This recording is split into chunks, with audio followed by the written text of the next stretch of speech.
The hall was quiet when the old human soldier walked inside. Every eye turned toward him. He was tall, broad-shouldered, but his hair was silver now, his face lined with years of battle. He had fought for decades in wars across the stars, and everyone in the Galactic Council knew his name. Some feared him, some respected him, but all of them knew he had earned his retirement. He walked slowly but with dignity. Each step echoed against the marble floor of the chamber. Aliens of many races sat in curved rows. Watching him carefully, they expected him to ask for gold, for land, maybe even a ship. But the old soldier only carried a small piece of paper folded in his hand. When he reached the center of the chamber, he stood straight. His voice was calm but strong. "I have only one request for my retirement," he said. The aliens leaned forward, waiting for something grand. The soldier unfolded the paper, his rough hand shaking slightly. "I ask for one alien woman," he continued. "Someone who will live with me in my last years. Someone to share food and stories with, nothing more." The words spread through the hall like a ripple in water. Some aliens blinked in confusion. Some whispered to each other. A human war hero asking for just one woman as his reward? No palaces, no riches, no command. It seemed impossible. Even the high speaker of the council narrowed her glowing eyes. "Explain yourself, human," she said slowly. "Why would a warrior of your stature request something so small?" The old soldier gave a tired smile. "All my life I had only war. Only death around me. I watched friends fall. I watched enemies fall. But I never had a family, never had warmth. So now that my battles are over, I want peace, I want companionship, not glory." The chamber grew silent again. The council members exchanged long looks. Some of them seemed touched by his words, others suspicious, because they knew something he did not. Granting even a single alien woman as a gift was not simple. There were politics, hidden chains, and debts tied to such a request. Finally, the high speaker nodded. "Your request is unusual, but you have served well." "You will have your companion," she declared. The council agreed, though whispers moved like shadows across the hall, and in those whispers hid secrets that the old soldier could not yet see. He bowed his head in respect. "Thank you," he said, and then turned away. His boots thudded against the polished floor as he left the chamber. He felt lighter, almost free. He believed his final days would be simple now. One house, one chair, one woman to sit across the table with. He thought his story was ending, but in truth it was only beginning. Outside the hall, the alien guards saluted him. He nodded politely and walked through the shining corridors. His mind drifted to the future. Would she be kind? Would she be shy? Would she even like him? He didn't want love, not anymore. He only wanted someone who wouldn't let him eat in silence. Someone who would laugh at his old stories even if they weren't funny. Someone who would remind him he was still human. Not just a soldier made of scars. That night he returned to his small quarters. He packed his few belongings, a picture of his squad, a medal he had never worn, a broken knife he once carried in battle. He placed them in a simple bag and sat on his bunk. He looked at his hands, scarred and rough. Hands that once carried rifles and swords. Now they would carry bread, maybe flowers, maybe the hand of a companion, but even as he dreamed, strange movements took place inside the council chamber. Two figures argued in low voices. One was a tall reptilian lord. The other a pale-skinned woman with golden eyes. "The human asked for one," the lord hissed. "Why send him more?" "Because," the woman replied. "It serves our purpose. He thinks he will rest in peace. But we will see how he handles what we send. If he fails, he will fade. If he succeeds, we will learn what humans truly are." The reptilian lord grunted, his sharp teeth clicking together. "And if the women resist?" The golden-eyed woman smiled, though it was not a kind smile. "Then his peace will turn into fire, and we shall see if the human's heart is stronger than his sword." Back in his quarters, the old soldier sat quietly by the window. Stars glittered across the dark sky. He felt calm for the first time in years. But deep in the galaxy, choices were already being made.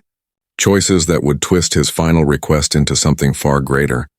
He had asked for one alien woman, but destiny had decided otherwise. The morning sun poured through the windows of the old soldier's small house. He had cleaned everything the night before, arranging his few belongings neatly. The table was set with 2 chairs instead of 1, as if he already imagined someone sitting across from him. For the first time in decades, he had felt hope while falling asleep. He believed peace had finally arrived. Then the sound of engines broke the silence.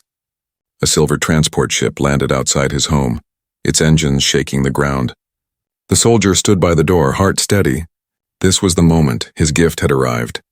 He pulled the door open and stepped outside. The ship's ramp lowered with a hiss of steam. 2 armored guards walked down first, their faces hidden behind helmets. Behind them came 2 women. The soldier froze, his eyes widening. Not 1, but 2. The first was tall and graceful, her skin a pale blue that shimmered faintly in the sunlight. Her long dark hair flowed behind her, and her eyes glowed like silver moons. She carried herself like royalty, though she wore only a simple dress. The second was shorter, with emerald skin marked by glowing patterns across her arms. Her golden eyes burned like fire, and there was no softness in her stare, only sharpness. She moved with the precision of a trained fighter. The soldier's mouth went dry. "I asked for one," he said quietly, his voice almost lost in the wind. The guard said nothing. One of them only stepped forward, placed a data tablet in his hands. It read, "Per the decision of the Galactic Council, your request has been fulfilled. 2 companions have been assigned." He looked up sharply, but the guards were already turning back. The ramp lifted, the engines roared, and the silver ship vanished into the sky, leaving him with 2 alien women staring at him, and at each other. The blue-skinned woman gave a polite bow. "I am Syria," she said, her voice soft, flowing like music. "I was told you asked for me, though I do not know why." The green-skinned woman crossed her arms. "My name is Kael," she said coldly. "And I was not given a choice, so don't expect me to smile and pretend." The soldier blinked, his weathered face unreadable. He was a man used to battlefields, but this was a different kind of war still. He stepped aside and gestured toward his house. "You are both welcome. This place may be small, but it is safe." Inside, the table looked suddenly too small. He had set out only 2 plates. Now there were 3. Awkward silence filled the air as he brought out bread and soup. The women sat stiffly, eyes darting not to him but to each other, as if each one believed the other was a rival. Finally, Saria spoke, her voice calm. "Human, I am grateful for shelter, but I must ask, why did you request me? Do you even know who I am?" The soldier shook his head slowly. "I asked for no one in particular, only for someone to share these days with you. Both are a surprise to me." Kael laughed, but there was no joy in it. "So you wanted a pet for your loneliness? You think we will sit by your fire and tell you sweet stories? Be careful, human. You may find your gift sharper than you expect." The soldier did not flinch. He simply sipped his soup, his eyes calm as stone. "I did not fight half my life for more battles at home," he said evenly. "You may hate this place. You may hate me, but while you are here, no one will harm you. That is my promise." Something flickered in Kael's eyes. Not softness, but confusion. She had expected anger. Maybe fear. Instead, he gave her protection, even when she offered him nothing but sharp words. That night, the house felt smaller than ever. Syria stood by the window, gazing at the stars with sadness in her silver eyes. Kael sharpened a blade she carried. Every motion precise, the soldier sat in his chair. Watching them quietly, he had expected peace, but he could already sense storm clouds forming around him. Later, when both women thought he was asleep, they whispered. Syria's voice trembled. "They should not have sent both of us, do you not see, Kael? They want us to clash, to destroy each other, and the human will be caught between." Kael's golden eyes narrowed. "I know, but I will not be the one who breaks first. Let him choose. If he is as strong as the council says, we will see where his loyalty lies." The soldier lay still in his bed, eyes closed but ears sharp. He heard every word, and for the first time, doubt filled his heart. The council had given him 2 women not as a gift, but as a test, maybe even a trap. He had asked for peace, and they had sent him war wrapped in beauty. The days passed slowly in the soldier's small house. At first he thought maybe things would grow calm, but instead the silence between Syria and Kael became sharper every day. It was not loud shouting, not open fighting. It was something more dangerous, quiet rivalry. Syria moved gracefully around the house, always polite, always calm. She would cook meals, clean the table, and sometimes hum soft songs in her alien tongue. But whenever Kael entered the room, her song stopped, her silver eyes hardened. Though her lips still smiled, Kael was the opposite. She never sang, never smiled. She spent her time sharpening blades, checking windows and watching shadows outside. At night she trained in the yard, her glowing patterns flashing with every strike of her knife. And whenever Syria stepped outside, Kale's golden eyes followed her, silent, sharp, suspicious. The soldier noticed everything. He sat at the table, his scarred hands folded. He was not afraid of war, but this was a war of hearts. And that, he realized, was far more complicated. One evening, as rain fell softly outside, Syria placed a bowl of hot soup in front of him. "Eat, you need strength," she said kindly. The soldier nodded, but before he could speak, Kale cut in. "Strength? He doesn't need soup, he needs awareness. While you waste time with songs and cooking, enemies could already be tracking us." Syria's smile did not fade, but her voice sharpened. "And while you polish your knives like a paranoid shadow, he sits hungry. Do you believe only blades keep a man alive?" Kale slammed her knife into the wooden table, the steel vibrating. "Blades and caution keep people breathing." "Not soup," she hissed. The soldier raised a hand, his deep voice steady. "That's enough," he said. Both women froze, but neither truly stopped glaring at the other. Later that night, when the house was quiet, Syria sat by the window. Her fingers traced the glass as rain slid down. She whispered so softly the soldier almost didn't hear. "I was taken from my world, stolen from my family, and now I am given as a gift. Do you think I can trust anyone again?" The soldier looked at her, his face calm but his eyes heavy with understanding. "You don't have to trust me today," he said, "but know this, I will never chain you, never command you. You are free here, Syria, for a moment." The blue-skinned woman's silver eyes softened. But then Kale's shadow filled the doorway.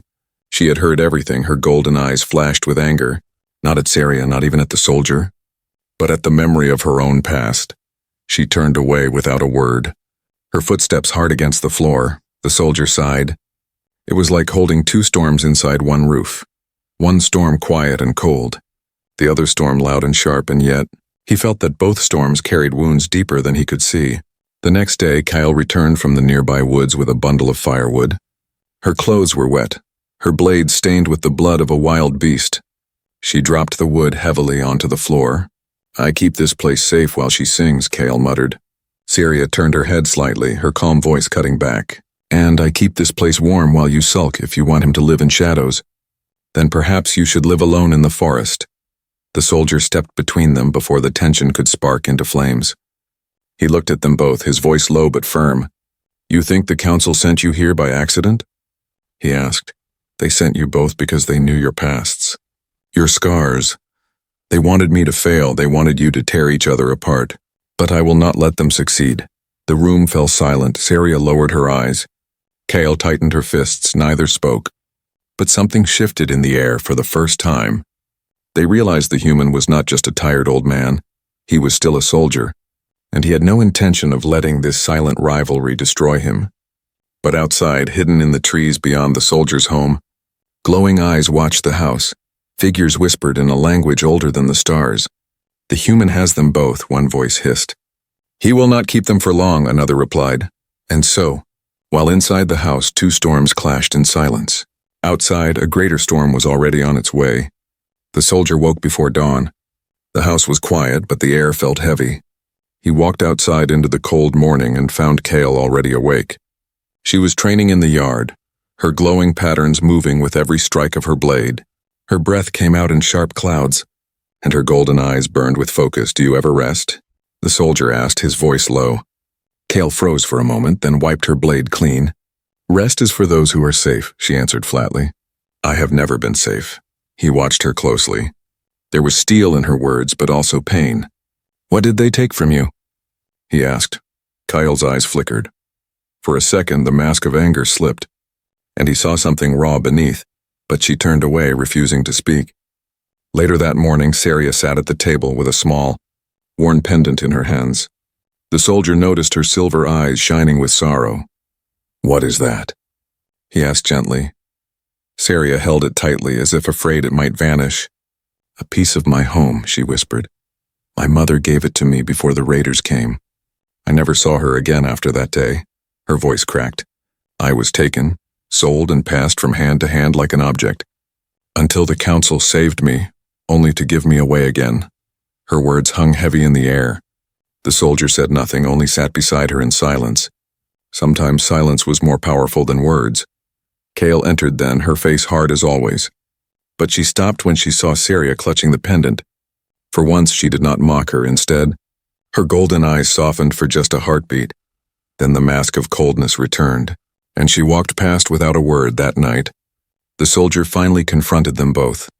He sat them by the fire, the flames casting long shadows across the walls.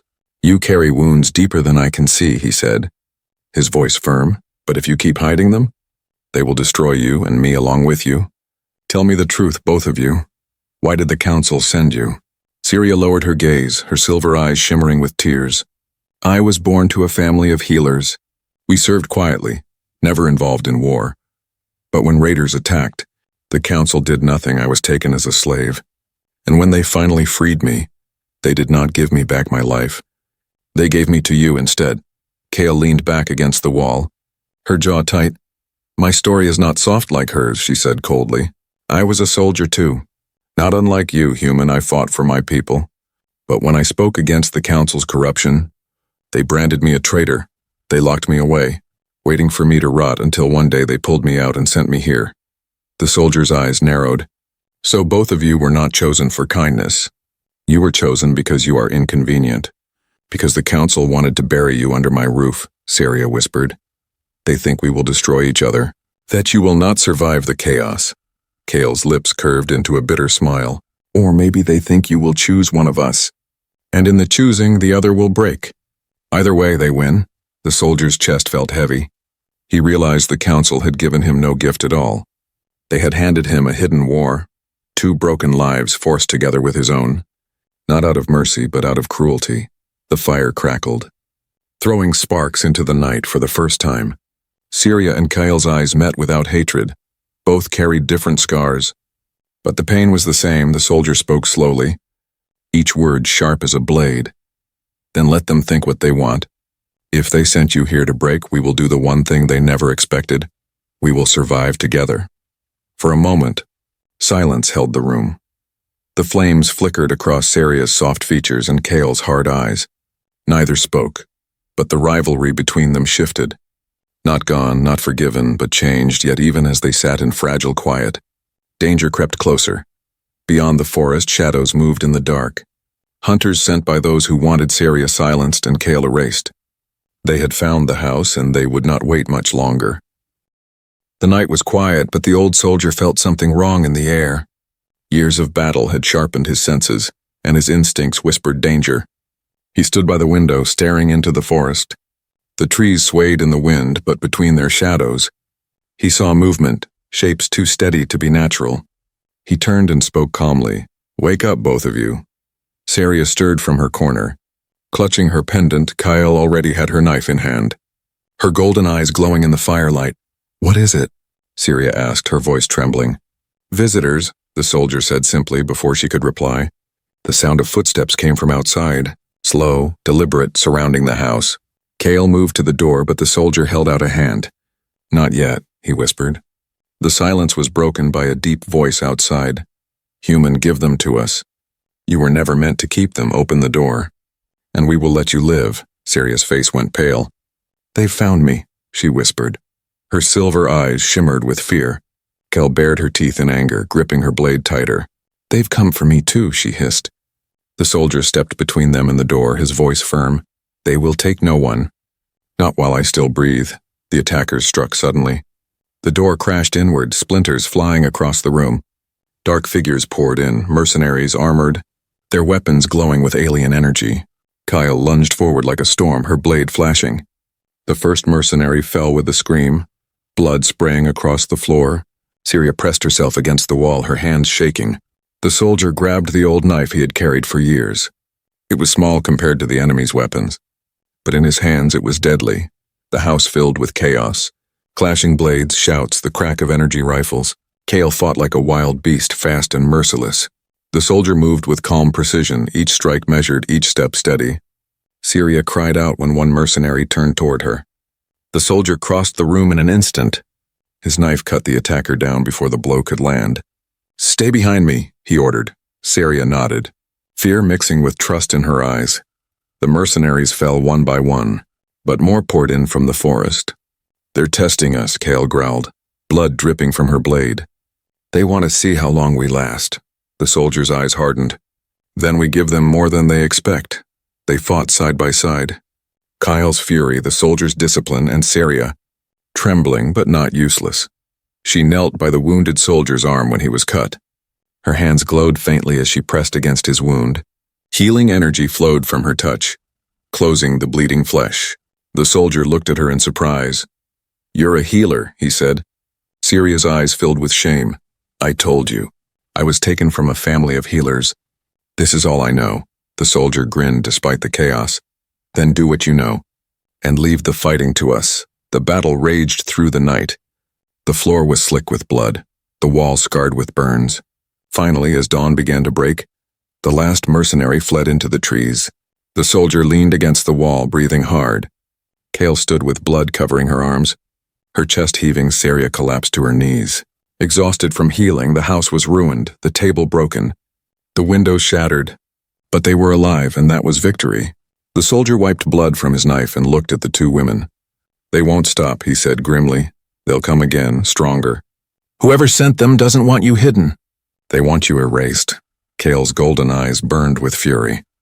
"Then let them come. I'll carve their throats one by one." But Saria's voice shook with despair. "They'll never stop. We'll bring death to anyone near us. You should let us go before they destroy you too."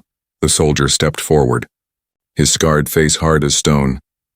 "I asked for peace, not war.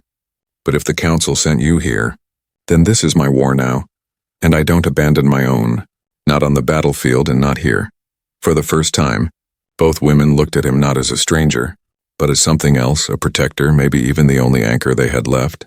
The forest outside was quiet again, but the silence no longer felt safe. It felt like the pause before the next attack. And the soldier knew the hunt had only just begun. The ruins of the soldier's house still smelled of smoke and blood.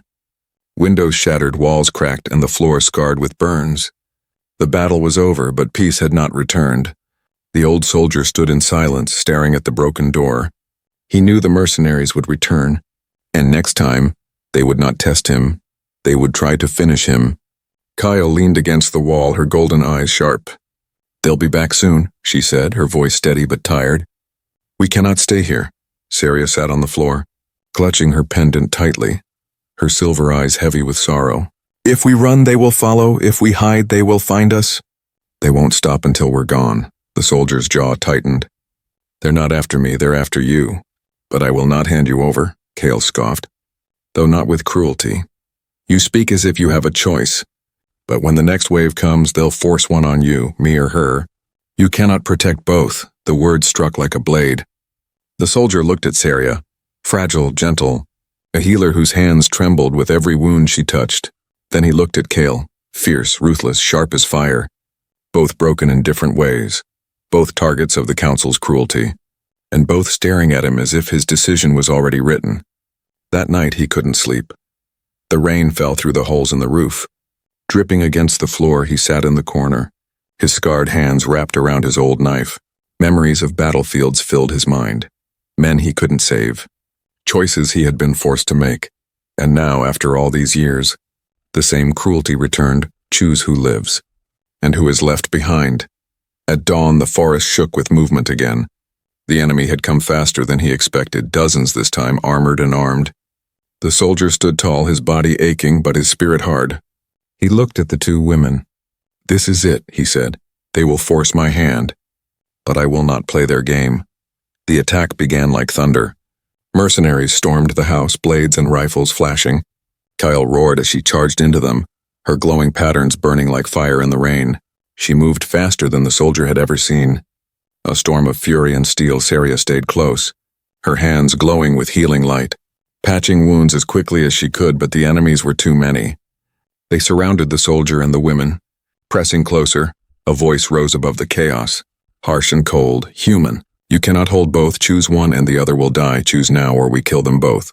The soldier's heart pounded. Kale's golden eyes blazed with defiance. "Save her," she shouted, pointing at Saria. Saria's silver eyes widened with horror. "No! Save Kale. She can fight. I cannot." Both women were ready to sacrifice themselves, both willing to give their life so the other might live. The soldier clenched his teeth. He would not let the council win. Not like this, he raised his knife high, his voice cutting through the storm. You want me to choose? He roared. Then I choose both. With a cry, he lunged forward. His knife struck deep into the enemy commander's chest. Chaos exploded, the mercenaries faltering as their leader fell. Kale ripped through their line like fire through dry wood. Syria dragged the wounded soldier back, her healing light flowing stronger than ever. The fight turned because of one choice, one refusal. The mercenaries broke and fled into the trees, their leader's body left in the mud. The rain washed blood into the earth as silence returned. The soldier stood panting, his chest bleeding, but his spirit burning brighter than ever. He looked at Syria and Kyle, both alive, both staring at him with shock and something else, something like respect. They wanted me to abandon one of you, he said, his voice hoarse. But that's not how humans fight. We don't leave our own behind, not ever. Kale's golden eyes softened for the first time. She lowered her blade, whispering, maybe. You're not the fool I thought you were. Syria wiped her tears, her voice trembling. You risked everything for us both. The soldier looked at them, his scarred face calm. This war is not about survival anymore. It's about showing them we will not break. Not me, not you, not together, but in the forest. Unseen eyes still watched. The council's plan had failed, but their anger had only just begun. The next storm would be greater, and the soldier knew the true test was still ahead. The battlefield around the soldier's house was quiet. Rain dripped from the broken roof. Blood ran through the mud outside. The mercenaries were gone, their leader lying dead in the dirt. But the old soldier knew this was not the end. The council had tested him, and he had refused their game. Now they would come harder, crueler. Inside the ruined house, Syria and Kale sat close to the fire, their faces pale from exhaustion, their clothes torn. The soldier stood near the doorway. His knife still in hand, he was bleeding from his shoulder. But his eyes were steady. For the first time in years, he felt the same fire he once carried in war. Syria looked up at him, her silver eyes filled with fear and gratitude. You should have let one of us go, she whispered. You would have been safe. You could have lived in peace. The soldier shook his head slowly. Peace built on sacrifice is no peace at all.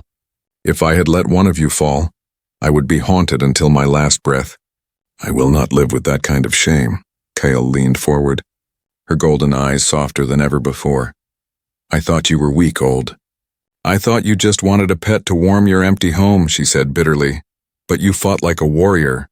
And more than that, you fought like a man who refuses to abandon his people, maybe. Maybe humans are stronger than I believed. The soldier gave a tired smile. Strength is not only in the blade, Kale. It's in choosing to carry others when no one else will. That is what makes us human. For a moment, silence filled the ruined home. The fire crackled, the rain eased, and something changed between the three of them. They were no longer strangers forced together by the council. They were survivors, bound by battle and by choice. The next morning, the soldier gathered what was left of his supplies. His house was broken beyond repair, but he did not mourn it. A house was only walls and wood. What mattered now was the people inside, and those people were not leaving. As the sun rose, Syria stood beside him, clutching her pendant. I never thought I would see freedom again, she said softly. But with you I feel safe, not because you fight for me, but because you see me as more than chains. The soldier nodded, his voice calm. You are not a prize, Syria.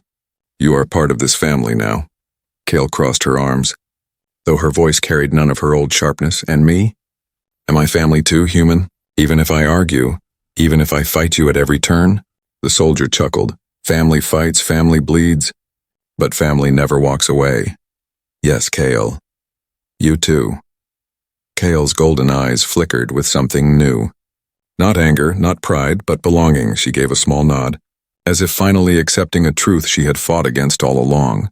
Together, they left the ruins of the house behind. The soldier walked in front, his steps steady. Syria followed with quiet grace, her eyes bright with hope.